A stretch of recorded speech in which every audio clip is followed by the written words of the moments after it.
back to Word on the Street, where this week we're discussing the Friday night party scene. At parties, the large number of people can often lead to situations that cause peer pressure. So how big an issue do you think that peer pressure is? I think it's a really big issue, like, with teenagers.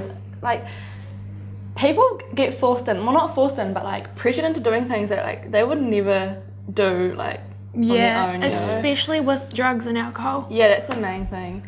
And I think it's really sad, like, for the people that are doing the pressuring, you know, not like, it's really sad for the people that are being pressured, but what's going on in the people's heads that are like pressuring them? Like, what makes them think it's okay to try and force someone into doing something like that they don't want to do? Especially if they're your friends too. Yeah. Like, what kind of friend would pressure you to like do weed or something? If someone doesn't want to do something, just leave them alone. Like, yeah, you should be their friend and support them. I think the problem is when they don't think it's a bad thing. Yeah. Like, I know a whole lot of like people that don't think weed is bad or alcohol is bad. Yeah. So they're like, oh, what if you? It's not even bad for you. Like, it won't affect you or anything. It's beneficial. You're right. Yeah. You'll have a good time. The Loosen number one excuse is like, oh, there's no proof that anyone's ever died from weed. It's like, well, so it's still bad for you. Yeah. Do you think that drugs and alcohol on Friday night contribute to the peer pressure?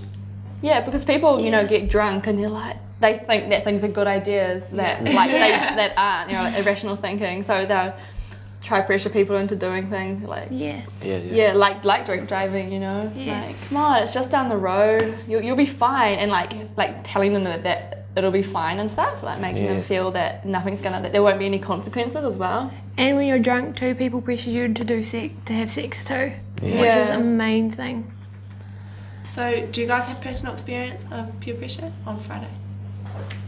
Or Saturday? Well, like, just like generally at parties, like if I'm planning on not drinking, maybe I might not be driving or something, but I'm just like, don't really want to drink much at night, and people are like, oh, come on, don't be a party pooper. And like sometimes you're like, oh yeah, maybe I should just drink, like, oh, it wouldn't hurt. But yeah, sometimes you're just like, no. See, I've never drunk in my life before. Like, I've had a sip of wine now and then or something like that.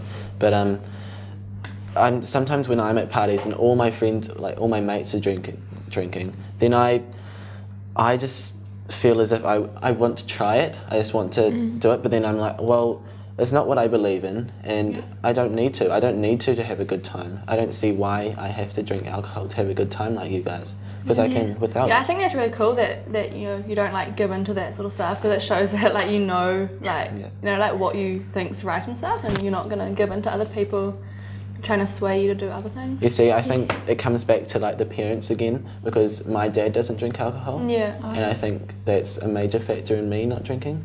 So it's really Because good. with some people who don't even drink alcohol or will go to parties and don't drink, some of them are more like involved and more active in the actual party compared to people who do drink. Yeah. And they'll remember it in the morning, you know, like they're not going to do anything they're going to regret. Exactly. Yeah. Do you think it's easy to contribute to peer pressure?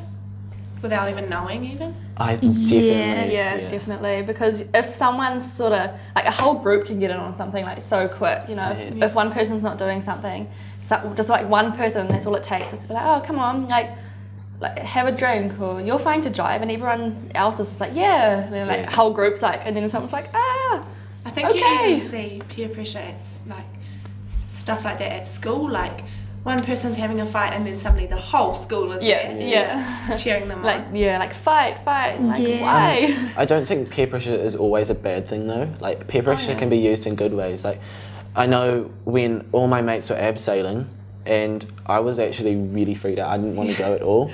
But then because all of them were, I was like, well, it can't actually be that bad. So I went and tried it, and I'm really glad that I did.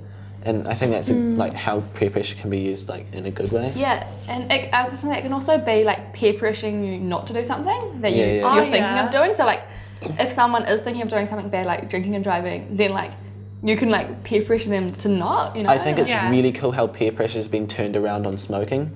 From where it used to be that smoking was like all the cool thing to do, now it's like, oh, don't do that. Peer pressure, don't smoke. I definitely think peer pressure can be good too.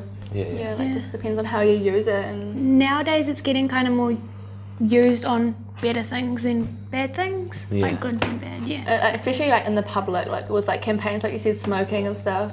That's really good. Yeah, and I think a way to reduce alcoholism and all that stuff at parties would be to cut the advertising for alcohol. Yeah. Don't you agree? Yeah. Like they've cut all the alcohol for the advertising for smoking. Why can't they do that with alcohol? Because Alcohol's a bigger problem. media is sort of like a form of peer pressure, you know. Like Yeah, it is. you've got like all these radios and TVs and like newspapers like, you should do this, you should do that, like do it, and you're like, like, should I do it? So I think that stuff definitely contributes to peer pressure. Like maybe it's not your peers, but it's still all around you all the time. Do you think that peer pressure is the origin of many of our youth issues, like drinking and driving and stuff like that? I think it could be the origin of all. To be Yeah. honest. Really? All? Well, most of them anyway. Most people wouldn't do stuff that are, you know, like considered youth issues that lead to problems if, like, they wouldn't do it just like based on their own decision making, you know, like someone else is generally involved in that, egging them on.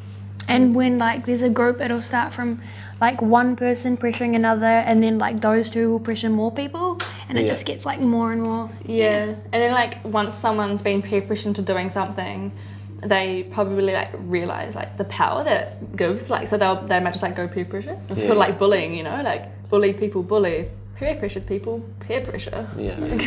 It's like So is there no way to eliminate peer pressure? I think people just need to stand up for, you know, like what they believe in. Yeah, and like what they think is right and stuff. Yeah, these days teenagers are just kind of being sheep. Yeah, following the crowd. So thanks again, guys. Those were some really great points. So after this break, we'll be back discussing the topic of sex at parties. So stay tuned on Word on the Street.